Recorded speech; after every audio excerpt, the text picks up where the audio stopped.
Hello and welcome to another episode of Paranormal Past Podcast. I am your host, Josh Hammerling, along with my partner, Dalton Van Hooser. That's right. And we don't mean like partner. What we mean is broadcast partner, although he's a wonderful man. Why not? He's a wonderful guy. If I was that way, we'll start all over.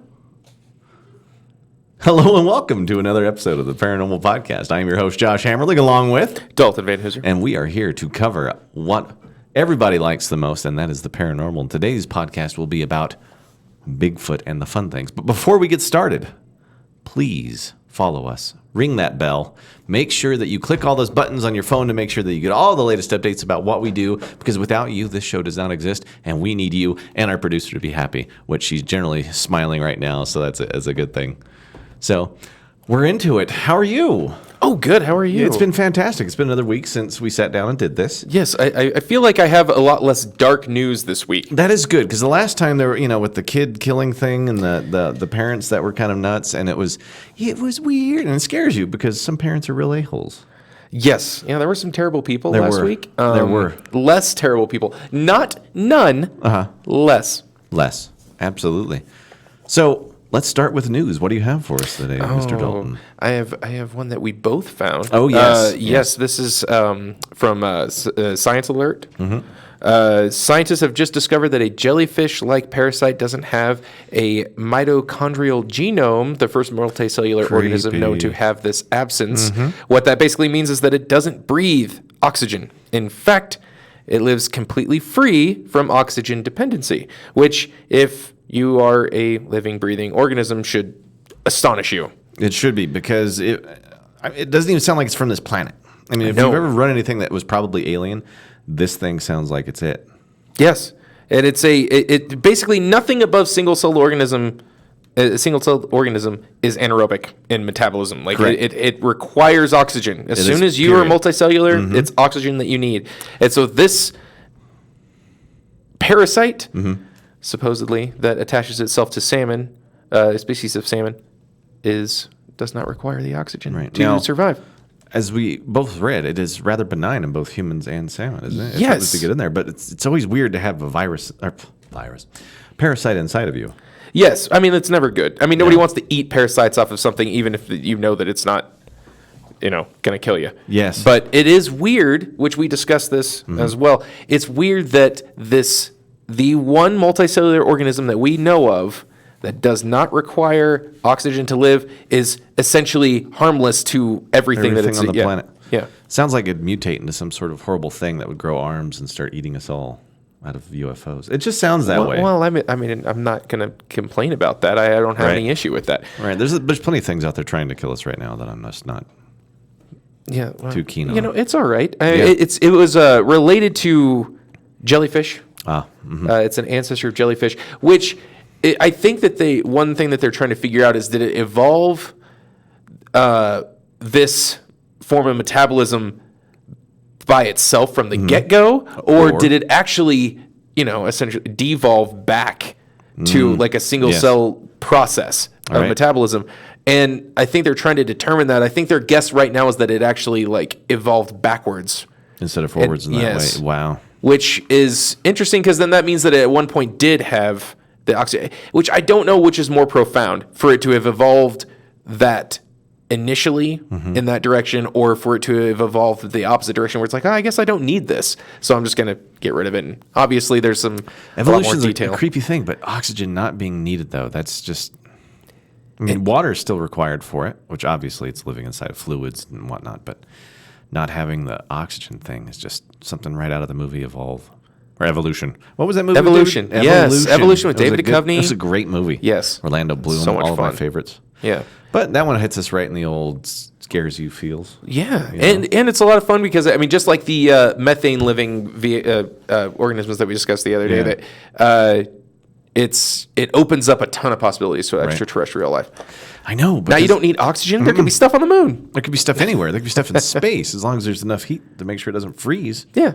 Ooh. Oh, we'll find something that lives frozen.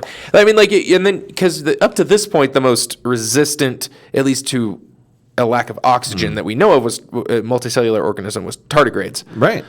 which are water bears is their cute little name that they give them. But Yeah, where they can survive up to 10 years in a vacuum in space, they Loaded with radiation. Yeah, they essentially dehydrate themselves. Yeah. And go into a state of stasis. Stasis, sure. Yeah, and then but that's not a lack of oxygen dependency. They're still dependent on oxygen. They just don't. They just shut themselves off to it so that they can survive in certain elements and extreme conditions. So it is different. Like this thing is crazy. Yeah. What was that line in Jurassic Park? Life finds a way. Life finds a way. You can't forget finds a way. You have to stutter. If you don't do the stutter and do the Jeff Goldblum thing. No. So I've got one real quick. Right. So a California person was found to have the coronavirus, which was communally spread. They're not quite sure how they were infected. Usually there's a line of it. But it just what the CDC is getting at is that the virus is now in the community. And that patient who tested positive for the coronavirus has been hospitalized in serious condition and intubated, meaning that they are on a machine that is doing the breathing for them. Whoa. That was in Solano County. Woman was puzzled, health officials, and they are unable to trace where she contacted the virus from. Ooh. Which goes right back to that other movie. Yep, Contagion. Yep. So she's in serious condition, and that is terrifying. A lot of people are trying to downplay a lot of this, but I just feel like it's too much. It's too much to worry about. Have they determined how it spreads yet? That is still unknown. There was the normal mucous membranes. There might even be a fecal component to it. So just going to the bathroom and flushing the toilet can release it into the air. Oh, my. Just you breathing. They don't know. I mean, it could be on money. I mean, everyone in China is scrubbing the streets. They're scrubbing money. They're trying to really scrub toilets. They just don't know how this thing is spread, and that's the real terrifying portion of it, is that we don't know what's going on. It is. That's the worst part, because if it can be contracted through the air, which is the most horrifying thing ever. Yes. And not knowing whether or not it can be. Yeah, I mean, it's very close to normal, or at least influenza. I mean, okay. That's still through the mucous membranes, but if somebody sneezes and you just happen to walk through it, hits the eyes, congratulations, you've got the flu. There we go. And now it's like, But nobody knows how it spreads, so I'm terrified of the whole thing. Buy your food, buy your water now. I'm not trying to incite panic, but yes, it's apocalypse. Well, we'll do what in our podcast in like a month from now, when it's spread through the United States, we'll do the Jude Law podcast where we contract it purposefully and then just try a bunch of medications to cure ourselves with it. I don't want to go that route, man. Oh, all right. Okay. I don't want to go that route. I don't want it at all. Well, he fakes it. That's the thing. You fake it, and that's all you got to do. And then we'll start with jumping jacks.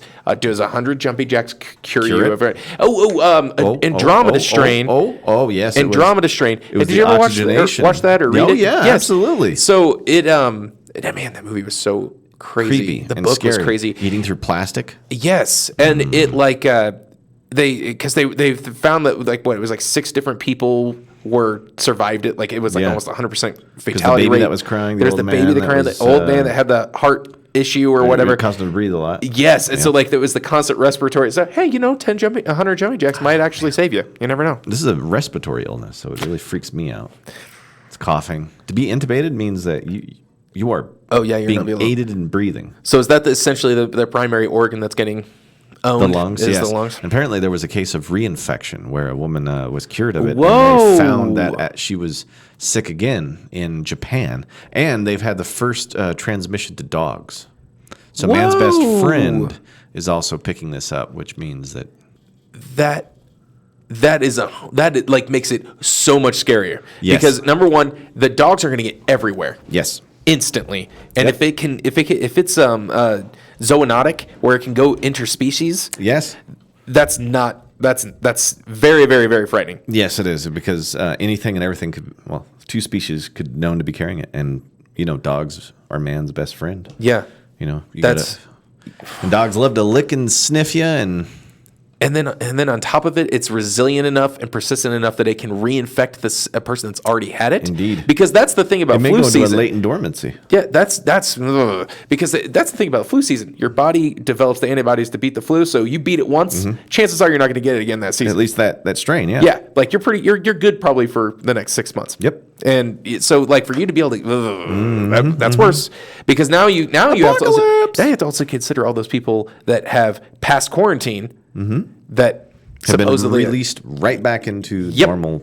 everyday life. Oh boy. So it's gonna be one of those days. Well, congratulations! Now you've actually finally scared me. Well, I knew it was gonna happen sooner or later. All right. What else do you have? There was some footage of the Ogopogo monster. I watched that. I actually really liked it. The footage. It's got this because it definitely has this kind of like serpentine, definitely motion undulating to it. in the water. Yeah, and I liked it a lot, and because I feel like there aren't very many species that I could think of that we know of that would make that kind of motion at the top surface of the water like that. And it did appear to be a pretty good length. Absolutely. We'll put the link in the bottom of the description when this goes down, so everybody can sit there and take a watch on it. And it's just a guy. It looks like he's just off the shore. Yes. And you're seeing that undulation in the waves, which I don't know an eel that would be that long. No, I feel like the most common species that they are likely misconstrued to be is a sturgeon. Because sturgeon can get pretty huge. Yes. Now, most lake sturgeon aren't going to get that big. No. I mean, I think like maybe 9 feet would be a crazy good size. But I think they've caught an ocean species like 23 feet. Or over 23 feet. This is a heck of a video. It is. It's pretty great. It shows it's quite long. I don't recall that there was a boat in the water before they started. I'm going back to it now, but no, I'm not seeing that in there. I'd love to have stuff in the water for reference, because it was up next to an 18-foot kayak, and it's longer than that, or 14-foot kayak. Then you've got an idea that this thing is huge. But it's still a really good video. It shows something that it just shows you we don't know what's out there. There's plenty of cryptos that we just are animals or whatever you want to call them that we're not quite sure that we've even identified or tagged or videotaped or cataloged, Now, obviously, a massive sturgeon isn't as fascinating or exciting as like an actual species that we haven't identified. Yeah. But if you found out that they were able to grow to 17 feet, lake sturgeon, that'd still be a pretty big find. And it's monstrous for the size of it, especially a freshwater small lake. Oh yeah. By comparison, that's not terribly big lake. I mean, it's not like Colorado lakes, which my wife calls ponds. They are ponds from sometimes. A state of lakes, and Oh, actually, there is a kayak in the water. Oh, it was in there. There was a person in a kayak, and that's probably an 8-footer, and this thing is probably 3 or 4 times larger than that. That's the lake equivalent of a banana for scale. Yes, absolutely. Yep. But still pretty big. It's pretty cool. I like it. What else you got? I like the footage. Yeah. I found this piece on Animalian.com that they discuss. It's a guy that had, I guess he was going through some satellite shots, I think is what it was, over Antarctica. A lot of those what we call Google Earth archaeologists who like to go through the pictures and check stuff out. So they supposedly found some structures, I don't know what Mayan-like, there's a word for it, but ziggurats yes, is the building structure. Yes. And to give people an idea of what that looks like, it's Mayan in structure, essentially. Very similar. It's kind of almost pyramid shaped, but flatter. It doesn't go to a point. It's not just a straight flat wall. It's got like levels to it. Steps. Yes, tiered. Yeah.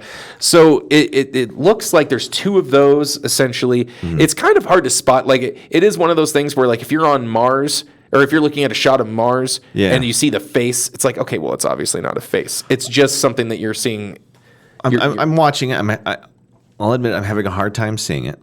Yes. So in the footage, I think what in the shot, I think what he's pointing out is that this right here. Now, I guess our guests can't see this, but there's like kind of an arc of a wall across the front of it, which it doesn't seem as purposeful as I was expecting it to be when I was first reading the article, and then the ziggurats are right there.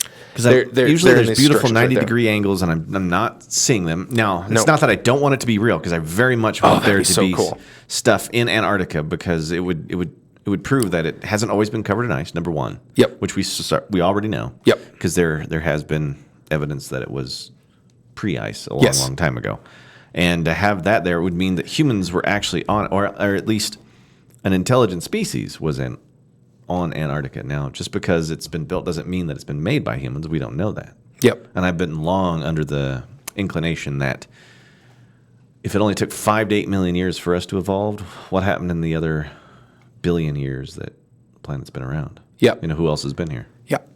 And I would be amiss to not bring up Alien versus Predator. Oh, who wouldn't? Because that was fantastic. It was an okay movie, but it was... The idea was hilarious. Or Absolutely. not hilarious, but super interesting. So basically, if you haven't seen it, they basically do this. They shoot a satellite over Antarctica. They find a ziggurat under hundreds of feet of snow and ice. They uncovered, it turns out, the predators from those movies, if you've seen them, have been using it as this rite of passage ritual where they release aliens, xenomorphs from the alien movies on purpose to fight them and stuff. It's pretty cool. So, or it's a pretty interesting idea. So you've got these popping up. I really do. Oh, it's so good. I want it to be real. So the circular area kind of gets me here. I know you folks can't see it, but if you watch the video, it kind of looks like an eye. Yeah. Yeah. They're just like we said. There's not quite as much purposeful structure as I'm seeing. I see it on that, but you've also got canyon walls that go to sharp turns like that, sharp corners. What the mineral composition of this is, because yeah, some minerals do have beautiful, nice 90-degree angles on them. Yep. And especially in Antarctica where the winds are insane. Oh, yeah. You're going to get all sorts of interesting rock formations. And I'm surprised that we don't see more. It's probably just because the snow's pushing stuff around. I want it to be real, but I'm hesitant on this one. I really would love to find something like that. There's a great line from Prometheus, which I would like to apply to this. Yes, go for it. I know what you're saying. Go ahead. There's a scene, this movie, they're going to an alien planet, and they find this path where it's this path going to this structure, and the guy says, "Oh, park right there." God doesn't design in straight lines. Absolutely. And I love that line because it's true. If you're seeing kind of this, a little bit of an awkward state, even if it forms something, chances are it's coincidence. But if you're seeing something that's straight line, and then you start seeing these wonderful 90-degree edges on it, that's your evidence that there might be some artificial construct going on there. I want it to be real. Me too. I want it to be It'd be real. really cool. I'd love to see some more study on that. I would too. What else do you have for us today? Oh, well, here's my bad one for my dark one. Okay. Oh, we have a dark one. Yes. So this lady, she is being convicted, or I'm sorry, brought to trial. I don't know if she's been convicted yet. Because of? She was playing hide and seek with her boyfriend. And the scenario doesn't make any sense. She zips him up in a suitcase and leaves him there for hours in this suitcase, and then he suffocates to death inside the suitcase. Wow. Okay. Yeah. So the hide and seek thing didn't hold up in court. I have a hard time about it. Yeah. Okay. like not only was that a ridiculous thing to say, a ridiculous argument to make for yourself, a defense. On top of it, she recorded him being in the suitcase and taunting him and insulting him while he was in it, screaming that he couldn't breathe and everything. So clearly not playing hide and seek. So this wasn't some hide and seek accident. It sounds kind of like I'm going to use this as an excuse to kill my boyfriend. Was there a life insurance policy? You know what? You're innocent until proven guilty, so we're going to stick with that. Yes. But, if there's a life insurance policy and I'm sitting on that jury, that's going to be kind of hard to overcome as far as... Oh, she, if I recall correctly from the article, she went ahead and blurted out the motive in the phone recording. Oh, really? Which was that he was cheating on her. So... Oh my God! We don't know for sure if he was actually just cheating break or not, up but at that's that point. Yes, yes, just break up. My goodness, you don't have to kill anybody over it. I'm not promoting this, but slash a tire. Like you don't have to, right? Oh yeah, just key his car. Yep. Yeah, just You don't have to lock him in a suitcase and let him suffocate. Well, you know what? Oh, the world we live in. It's just, somebody keyed the hood across the top of my car, like a deep cut In your car? Yeah, and I'm like, well, maybe they thought it was a different Prius, and I was cheating on them for something. I don't know. What? I don't get people. I don't know what He didn't do anything. You know, Dalton is amazing. Oh, I don't know about that. Except for the Oxford comma. We've been talking about that one all day at the office. Let's not get into the Oxford. I love me the Oxford comma.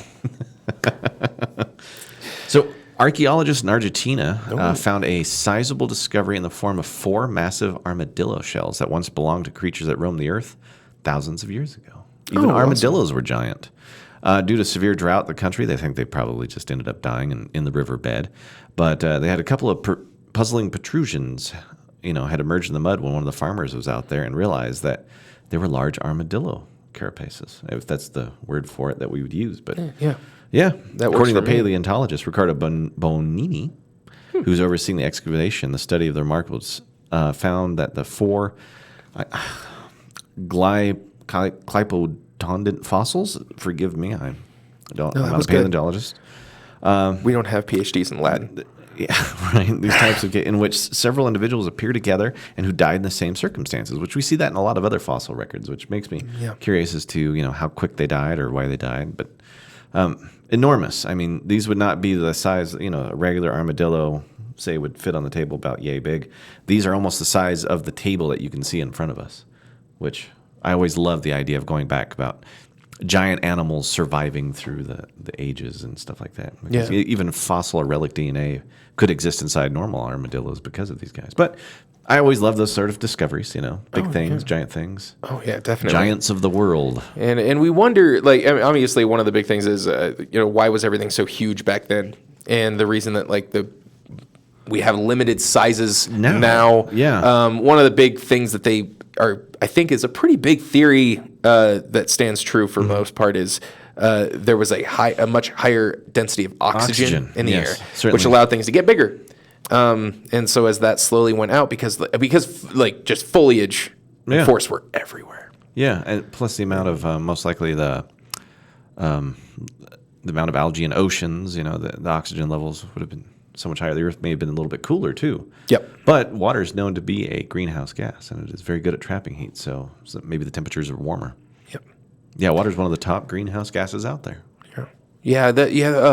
Fossil. I'm a big fossil guy too. Yeah, I love all the fossil stuff. Yeah. Mm-hmm. So in the Cola bore super deep hole bore drill project, which we will cover at another time because that's a whole lot of fun. That Russia did. When they were drilling that, one thing that they found was microbial fossils. I believe microbial. Yeah. Fossils 4 miles down.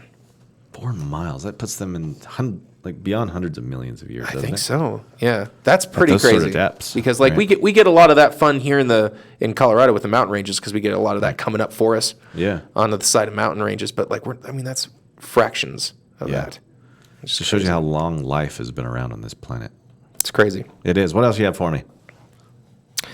My last piece that isn't Bigfoot related. Yes, which guess what? We're getting into that soon. Oh yeah, I can't wait. Was this lady took a picture? Now, these are generally easy to debunk, but she found a corpse of a monkey-like creature on the coast of South Carolina. And it looks disgusting. Anytime you see any of these corpses, they look weird and disgusting, but once you get used to the process of decay, especially something that's been in the ocean or for a water, while, right? Because you got bloaters, floaters, and they're awful. You'll get all sorts of fun looking things that pop up. It is creepy looking, but most likely just a monkey. Now, why is it a monkey?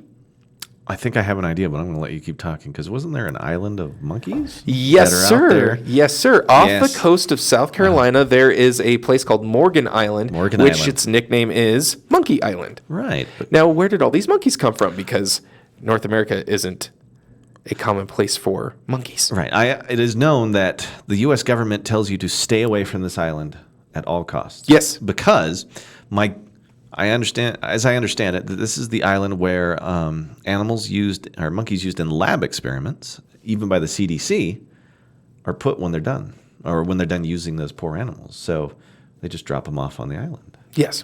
And it's terrible, but yes, it's where test animals are put after we have done God knows what of experiment-wise on them. Go ahead. So the original history of it, I believe it was in the 70s. There was a Central American country. I'm sorry, I'm just going off the top of my head here, trying to remember. There was an outbreak of HIV, I believe it was, in a particular type of monkey. And the U.S. was like, hey, you can use this island to put those monkeys. To put these monkeys. So they relocated like 1,500 or something of these monkeys. And then they turned the island into like an open space laboratory. Right. And where they could experiment on these monkeys. Now, the original reason was supposedly to cure them. Like, hey, let's figure out what's going on. Let's cure these monkeys. We'll take care of them. Yeah. But now it's passed some hands. It's passed through some hands, some different companies. I believe the last one that I saw that it was under was a place called Alpha Genesis, which just sounds like a zombie. Yes, it company. does. It sounds horrible. Yeah. Like Absolutely. That's Umbrella Corporation. Absolutely. So it's crazy. Like this island of monkeys experimented on. That's Alpha Genesis. It was they were infected with herpes B virus. Herpes. I apologize. Not HIV. Worries, I apologize. But it's still all horrible. And STD. Yes, absolutely.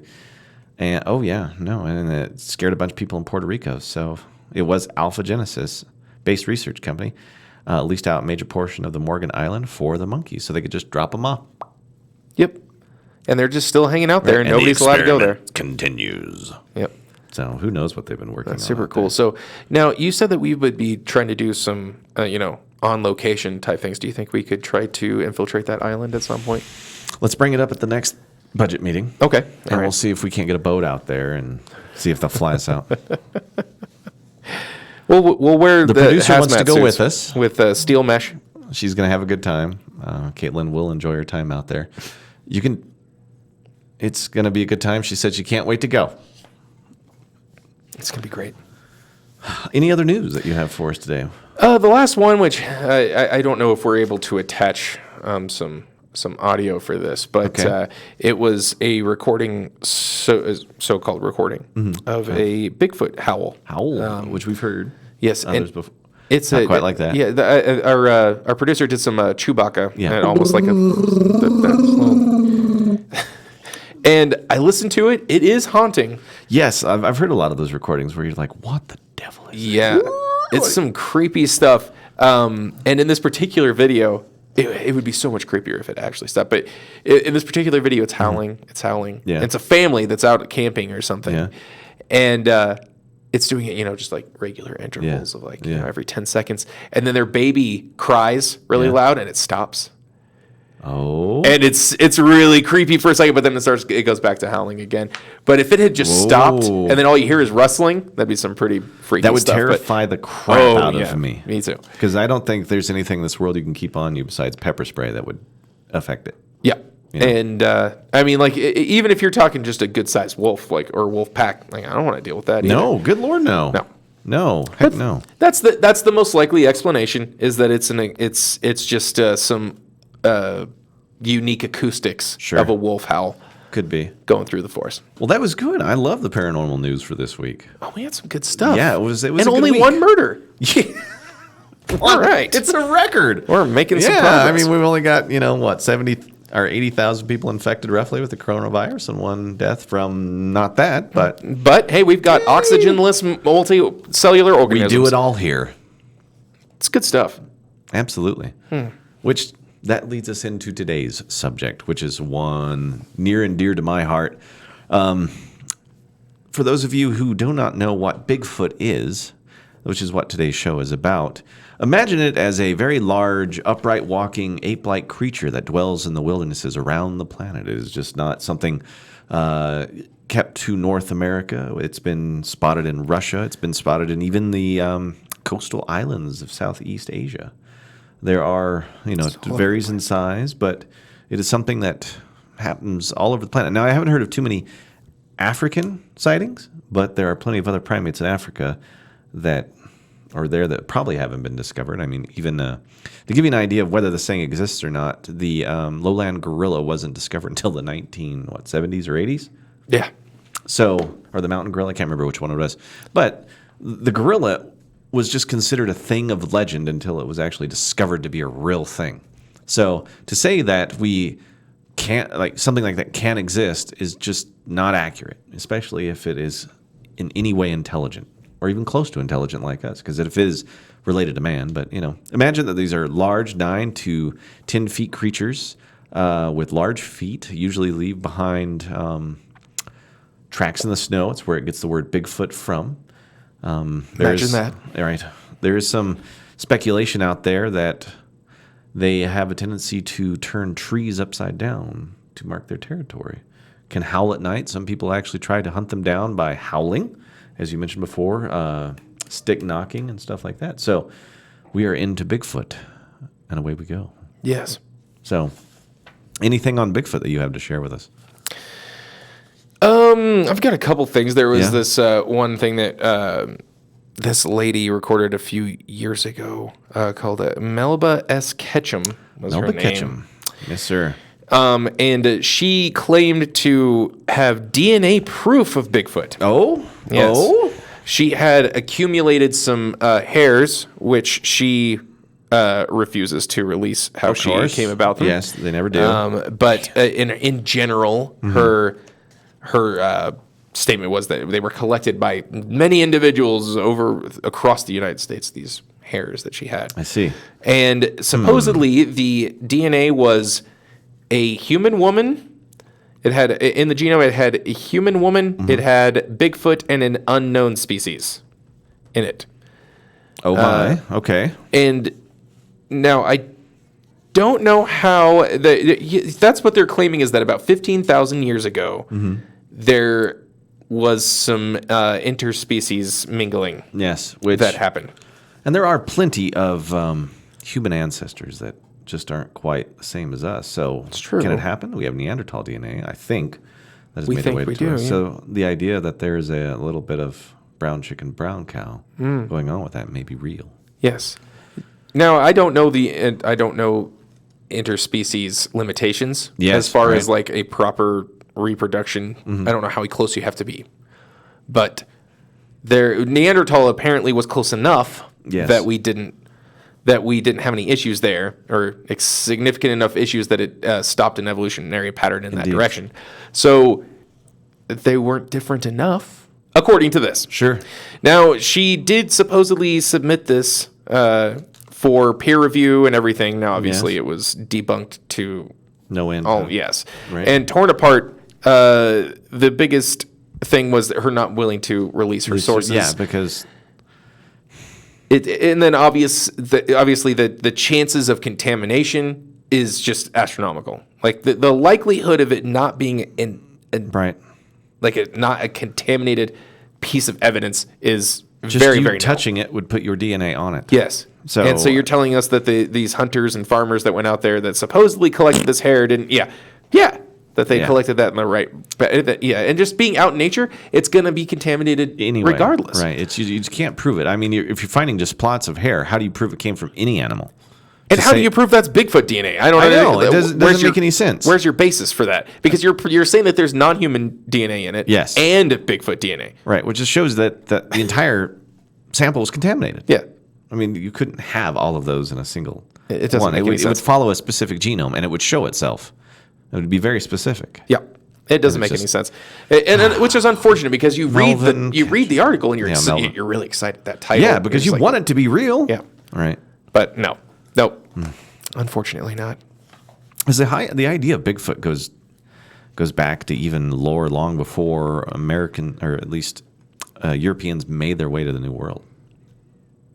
Yes, it's a very, very old history. Absolutely, and a lot of the natives would speak of it. They'd always call them like the wild men or the hairy men.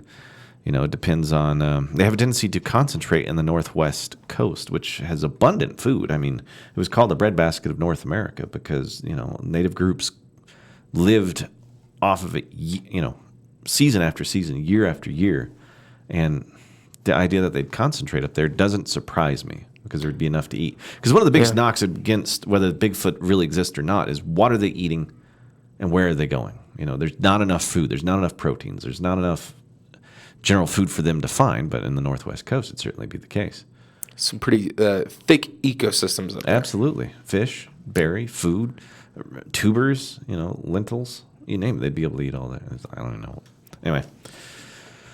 Yeah. That's probably where they are. I've been called a wild man before, but not for the same reasons. Mostly it's because I drank a lot in college. And the sightings have always been generally the same throughout history and in those specific locations. Which we'll discuss in another podcast, but the Yeti has generally been white.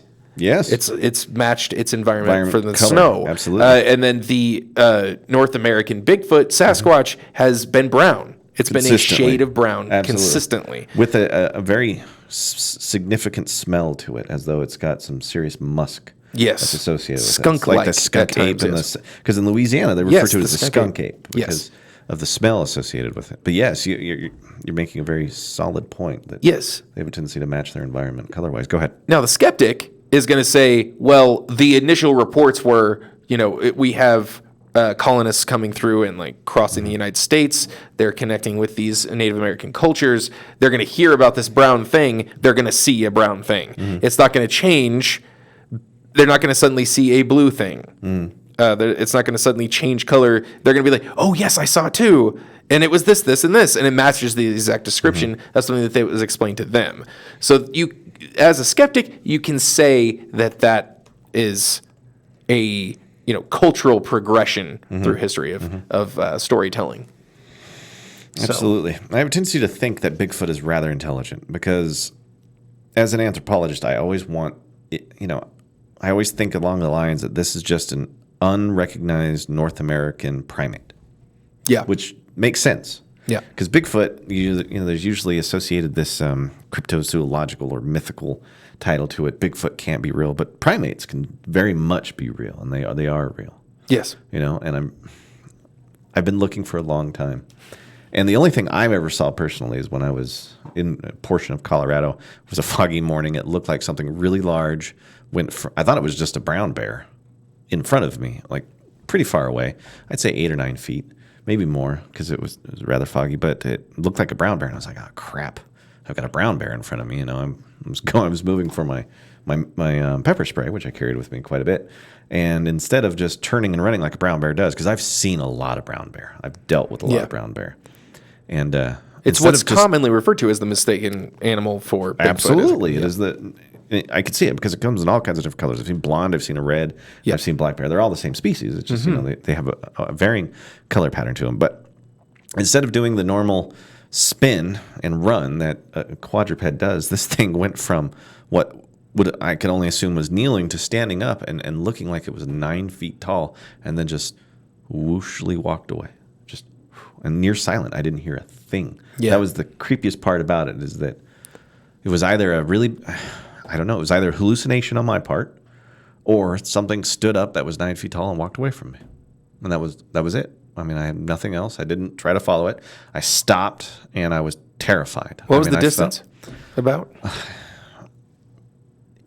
10 feet at the most, because what I thought I was staring at was just because I've seen some pretty big brown bear where I was at. I mean, upwards of 300 to 400 pounds. And if you know anything about black bear and brown bear, that's huge for their size. I've seen some track that are huge, and I can track just about whatever I want. If I want to find it, I can find it. And the thing was I didn't see any tracks that were left over. And I remember just standing there, just cold. I was terrified. Yeah. And I couldn't move. I could not move. And part of me is like, I should have followed it. I should have done something. But I didn't see a single track that was out there. I didn't see anything that was disturbed. It's like it was just a spirit that walked away. Who knows? Yeah. I don't know. It creeped me out.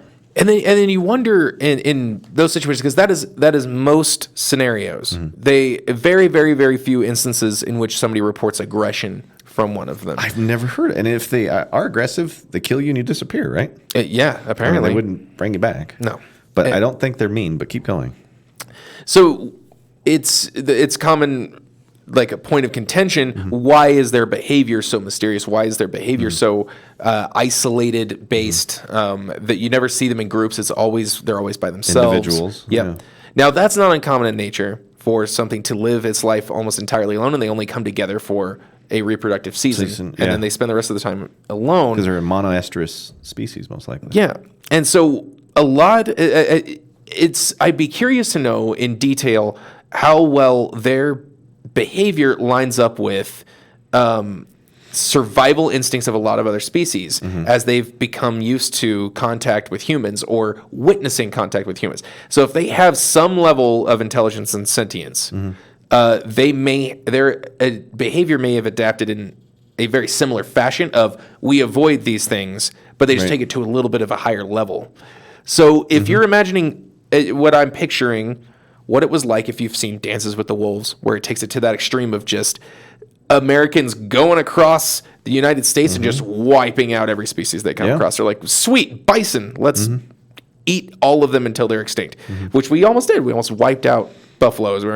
Buffalo, bison. It was highly encouraged by the U.S. government to wipe out the buffalo to wipe out the Native American. Yeah. Oh, well. So, yes. Sorry. Yes. Okay. Well, It took that dark turn. But yes, we have a very good habit of just shooting and eating and everything. Yeah. Anything that might move. But there are stories of people, coming into contact with them even then. But they always seem to just disappear. Yeah. And I just wonder if it's that behavior of like they're witnessing the behavior of this species that's coming in, and we're going, because it seems that Put two and two together. They're intelligent. Yeah, there was a more common like with the Native Americans where they were essentially a part of their culture and life. Like these things are around. They would have revered them like any other animal or animal spirit that would have been out there. Yeah. And there may have been communication. Who knows? I mean, there are stories that I've heard from some natives about those sort of things. Yeah. And it was a part of their culture. It was a part of their daily life to an extent that I believe. Yeah, it would have just been another cousin to them. I mean, or a human ancestor. They may look very human. I mean, if you and I ran into one and we saw one at a distance and it was to look at us, but we know it was actually Bigfoot. It would be bipedal. It'd be large. It would look like it'd have a face just like us. We'd see hands and feet. We'd probably just look at it and let it walk away, which is why we don't see them we may see them more than we think. Yep. It's just they do such a good job of blending in. Yeah. And they, it goes to your personal biases, I'm sure. If you're innately looking for Bigfoot, you're going to see Bigfoot in a grizzly bear. If you're innately if you're innately a skeptic, you're going to see a Bigfoot and see a guy in a costume. Or just a big, tall, hairy person. Yeah, big guy. Yeah. Our producer says, what if you're looking for a bear and you see Bigfoot, which is kind of what happened to me. I like to take photography of animals in the wild, which is why I was out that morning in the fog, because I was looking for a really cool sort of picture, and it stood up and it was tall. I saw something big and tall walk away. I won't say that it was Bigfoot because I don't know, because it was really foggy, but it freaks you out when you see something that large a very short distance away from you. Yeah, because we don't have a lot of species that are that big. No. And the only thing Gigantopithecus, Australia. Oh, man, I'm terrible at the Latin. But, it would have been, it's usually the one that people refer to as, could it have existed? Yeah, it did. Because there is a fossil of that creature. There are those other human ancestors that did exist out there. Yeah, we know that it was essentially the equivalent of a giant orangutan. Right. And it would look very similar to humans. And like that Bigfoot structure. Have you ever heard about the Bigfoot kidnappings that people claim happened to them? That they were actually carried away? Yes, I have heard of some of these. Yeah, back in 1924, a lumberjack named Albert Ostman went on vacation to the rugged wilderness near Toba Inlet, British Columbia. That was in Canada. One of the purposes of the time was to try to find out what he claimed to be a long-lost gold mine, because he was out there trying to make his fortune. While on his journey at the remote Badlands, Ostman's Indian guide told him that the man who had originally found the lost gold mine was rumored to have been killed by Sasquatch, because sometimes you accidentally run into their homes whenever you're trying to find something out there. Is this the North American equivalent of a dragon hoarding its gold? Ooh, I didn't think about that. So it found the gold, and it wants to keep it. It's good. Well, most caves and whatnot are very temperature controlled. So if you want a nice warm place to live. So the gold's just a coincidence. Yeah. It's like it's actually kind of just this natural light. The moonlight reflects off the gold, and I'm just happy in here, but you don't get any of it. That's mine. What? What did I do? It's What? me, not you. No, the Bigfoot. The Bigfoot. Yeah. Was it the gold and the dragon? Yeah. But Osman, he head out on his own with supplies in his pack, armed with a rifle and a knife to guesstimate a pass where he thought it would be. After a few days of camping, some rather odd things started to happen. One morning, he found that the items in his camp had been moved around. The other thing was that nothing had been taken, and it was happening while he was sleeping at night. And his rifle was in reach. He didn't hear a thing going on. He actually thought it was like some sort of porcupine or other animal that was taking care of it.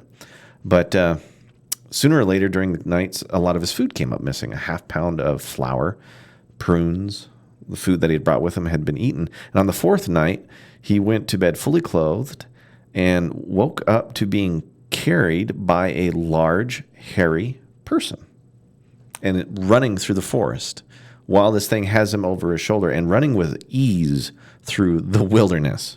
All right. For 3 hours, he claimed that he was carried like this through the wilderness. And suddenly, his sleeping bag, which he was picked up in, was dumped on the side. And when he was dumped, he said that when he looked up, he saw a rather large, red-haired, woman-like Sasquatch. And she had carried them away. He was looking to take a lover? Yeah. Well, he was so small. He claims that the specimen was 8 feet in tall and the mother of 2 smaller Bigfoot who were in the area. So she may have thought it was a young that had been abandoned, and she was simply going into mother instinct mode. But that was his claim. And then after a while, he ended up escaping. He said that he had spent 6 days with the Sasquatch, forcibly kept him there, and then a large male joined who was in excess of around 9 to 10 feet tall. But eventually, when they were actually, he claims, going through his things like his snuff box, which at the time was snuff, was tobacco that you would put up your nose. And oddly, he opened the snuff box, and the big guy took a dose. And after those 6 days, he ended up managing to escape, where he was later found by a group of lumberjacks. And then he told them the story. But that doesn't sound like a monster to me. It sounds like a very social animal. It sounds like something that is very human-like, or maybe we're Sasquatch-like. I don't know. I wonder if they've had a big argument about adoption where he's like, we're not going to feed another mouth under this roof. He can't even keep himself warm. He's so weak. He's got to use this plastic caterpillar that he has to wrap himself in to keep himself warm. And now, you know what this sounds like to me? This sounded like a guy that wanted a few extra days of vacation. Could be. You know, he goes up on a trip and he's like, you know what, man, I was only supposed to take 3 days. I'm going to take another 3 days. Right. He's like, now I got to come up with something. Right. I got kidnapped by a Bigfoot. And it was a great little family affair. But, I mean, there's plenty of story. I mean, there's even 19th century accounts of a woman being carried away by an 8-foot man. There was a kidnapping of a 17-year-old, Steph Surfine Long, back in 1871, was forcibly abducted by a large male Bigfoot while hiking in Morse Mountain in the great area of British Columbia, Canada again. British Columbia, Canada is kind of one of those areas that is famous for its Bigfoot sightings. Yep.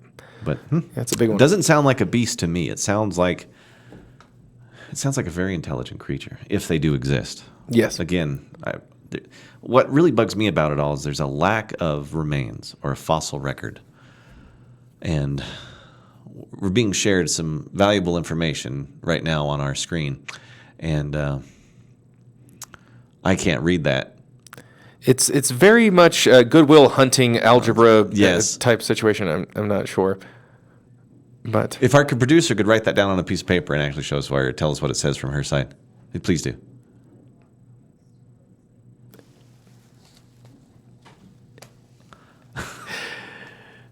Yes. The Gregorian comet is a fantastic thing. It should be used with. Yes. Anyway, I'm a comma fiend, and I enjoy my commas. You are a writer, and that is what we appreciate about you. I enjoy my commas. I do too. Right? Run-on sentences are my friend. Whatever. Anyway, so yes, it sounds like an intelligent creature to me. Yes. And back to and going back to the behavioral thing, I feel like, and it's something that's semi-intelligent that would have seen colonists coming in, would have been wary of them. So just like, mountain lions and coyotes do not approach unless their food source is severely diminished. Right. They're not going to approach humans. They're going to keep their distance. So something that's even more intelligent is going to have a better strategy. Absolutely. And when it comes to fossils and bones, we assume if something we've have throughout history, anything that's developed like a certain level of intelligence or sentience buries their dead. For one. Absolutely. For two, even fossils and everything in heavy forest, the reason that we don't find T-Rex bones every, or any kind of dinosaur bone every 5 feet is that not everything degrades in the same way. Yeah. If it's in a forest, it's going to decompose, degrade a lot faster. Absolutely. And we don't even know how fossilization occurs. That's the craziest part about it. I mean, I've been through some paleontology books. No one can really tell you how it's done because no one's been there to watch it happen. Well, because it takes a couple million years. Yeah, just sure? it takes a little bit of time. Are you sure? I thought the world was only 8,000 years old. But yeah, to go back to your grave, burying your dead sort of thing. So there had been evidence that Neanderthals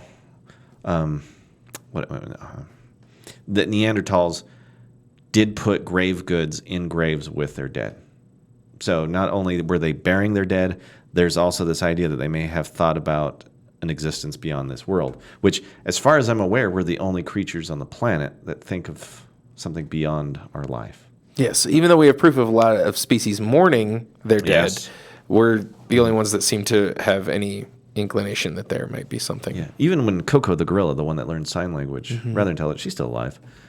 When she was talked about death, she just called it the great sleep. Yeah. So even then, it's just her idea of it was that you just fall asleep. But yeah, I mean, if there's another species out there that does bury their dead, of course we're not going to find a dead Bigfoot lying anywhere. Yeah. It's probably going to be buried. Plus the amount of predation that goes on in the forest anyway. Yeah. I mean, Yeah, I mean, like the chances of now, I will agree with the argument of just like what chances of one just dropping dead, and then that Bigfoot has to track that Bigfoot down and then find it to bury it. I understand that like the intentionality behind that would seem pretty extreme, yeah. But just the idea of something that large not being a very valuable food source for a lot of species in a deep forest, it's going to disappear quick. And if it's just like us, it's got a gut full of bacteria, and it just and it just decays. Yeah. And I feel like the biggest argument for that is it's like, how many times have you been walking through the forest and you found just a bear skeleton laying around? Not many. I've spent a lot of time in the bush, and I've only run into one instance where I found a dead cow next to a lake. But for the most part, it's always scattered bones. There's it's predation. It's what happens. Yep. I mean, have you ever seen a baby pigeon in the middle of the city? I haven't. Just because I haven't seen it doesn't mean it doesn't exist. Yeah. Yeah, I mean, like you're in a lot of like homicide cases. You're when you find like it's smaller forests and grounds like that that are surrounded by cities and suburbs. When you find somebody that found dumped a body in there, they're almost beyond recognition of anything that you can find, and those are less dense populated. In regards to like ecological life, like they're less populated, and they still are almost gone before. When I was doing the forensic anthropology thing, I was part of a pig experiment. I didn't run it, but we had found bones that were hundreds of yards away from the original skeleton, because even birds will pick up pieces and carry them away, and some bones just gone altogether. Yeah. So, because there's plenty of species that can consume bone. Pigs. There's only one true bone eater. Oh, what's that? It is the hyena. They're the only ones that can actually crack. Now, it doesn't mean that bones aren't gnawed on, but as far as consumption of bone, the hyena is the only one that can do it. Now, dogs and mice and all things will sit there and gnaw on the bone for the calcium. The sun destroys bones in no time because it's just calcium. Once those things dries out and it's just sitting in the sun, it does not take long for them to become extraordinarily brittle and under heavy snow, with all of the... I mean, think of the parts of the area where they would be living. They're some of the most extreme temperature swings you'll ever see. It goes from periods of high heat, dry conditions to wet snow year round. I mean, I'm waiting for the day we find one. And if there are people who claim to have found remains of Bigfoot, but no one's ever been able to truly produce them. Yep. So if we can't, I don't know. Part of me wants to say they exist, but I still don't have a dead Sasquatch. Yeah. To prove it. No. And I am definitely It doesn't exist until it's proven for me. And I'm not one of those people that's like, well, you can't prove it doesn't exist. It's like, no, I'm going to stand by that you have to prove to me that it exists. And I want it to. I want it very much to be real. Very, very much so. But that's why that's why cryptozoology is so much fun. Absolutely. Because it's got the most tangible attempts at evidence. Like it's a lot more fun. Close. You know what? I think the world is richer with these kind of legends and stuff like that because it, one, makes for good storytelling. Two, it makes for mystery in this world. Yes. And I like a little bit of mystery. And I think the world's better for having these kind of legends out there because, I mean, there's got to be something to it. Do they exist because the human mind makes them into existence or do they exist and then we interpret it?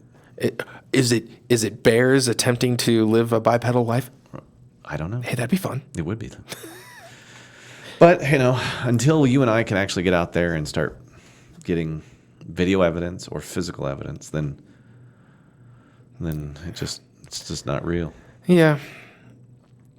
Maybe what we'll do is we'll go out to the middle of nowhere with some recording equipment, ask our community now to put up the time for us to go do that, and just see if we can't find something. I hear that Bigfoot loves fresh, organic apples. I am a terrible camper and survivalist. Don't worry. I am a near expert. Oh, wonderful. Absolutely. And it turns out that I can identify human bones because I thought I wanted to be a forensic anthropologist until I started dealing with dead people and realized it was horrible. Yes. And then I decided to become a cultural anthropologist because I love the food.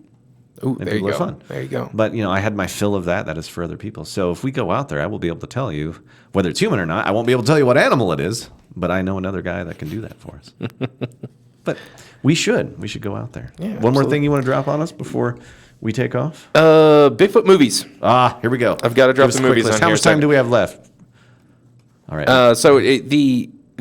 Obviously I mainly centered around horror movies here. Yes, that's of course. There are a handful of Bigfoot movies that are not. Harry and the Hendersons is the big one. Hendersons, I love that movie. That's the big one. Great movie.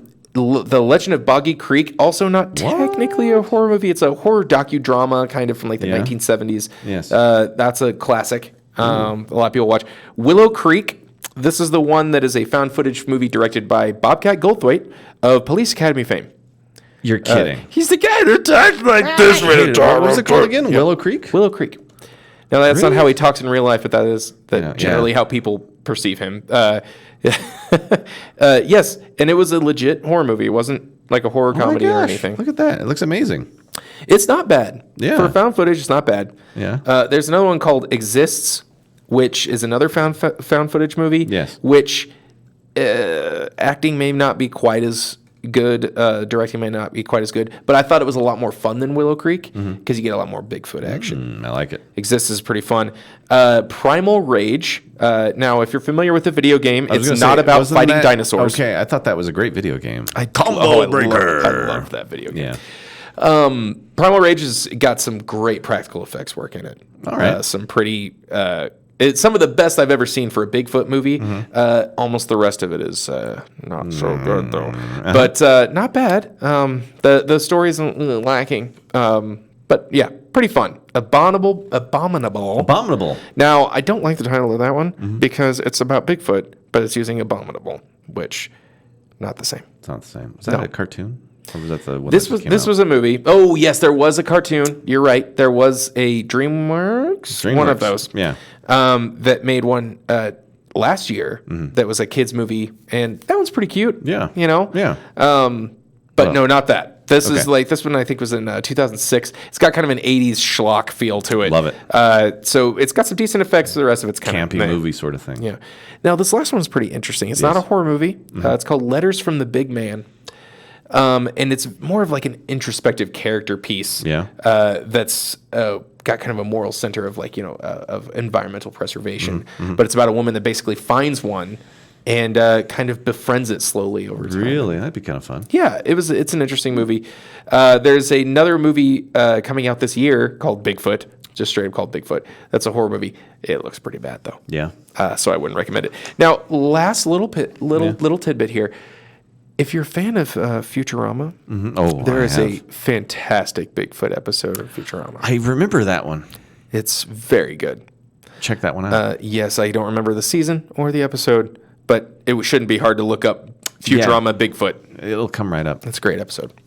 Well, that's it. I think that's the whole enchilada, isn't it? Yes, that's it. Wow. I love going through what we do. It is fun. It's very fun. I very Absolutely. much enjoy it. So, guys, thanks for listening to us today. The first thing I need you to do is to continue to follow us. Ring that bell. Please. Subscribe to what we do. We're going to try to keep giving you all of this fun stuff that we do over and over. What we do is a lot of fun. We want to keep it going, and we want to keep you informed of all the weird that's in the world today. I'd also like to thank all the people that make this podcast happen, starting with the lady behind the glass. That is right, Caitlin Shriver. She's number one in our hearts and in our minds, but she's also the best cosplayer that's out there. If you don't know, she has her own podcast called Double Feature. That'll be coming out probably, and they're going to be talking about movies that scare the bleep out of you. So be sure to check them out. Follow their channel too. Don't overwatch them over us because we probably better, but I want to make it like a competition here. I'd like to thank ourcommunitynow.com for hosting all of the stuff that we do. It is a wonderful website. If you want to watch things that make you feel good, get update about your community and finding things to do in your community, go to ourcommunitynow.com and give that a peruse. You can find all of our podcasts living on there, also on YouTube. And I'd also like to thank Penn Business Network for being the guys that put up the money for everything that we do. Thank you, Joe. Thank you, Keith. Thank you for everyone for what they do. I'm Josh Hammerling. Dalton Van Hooser. And this is the Paranormal Past Podcast saying, we'll see you soon.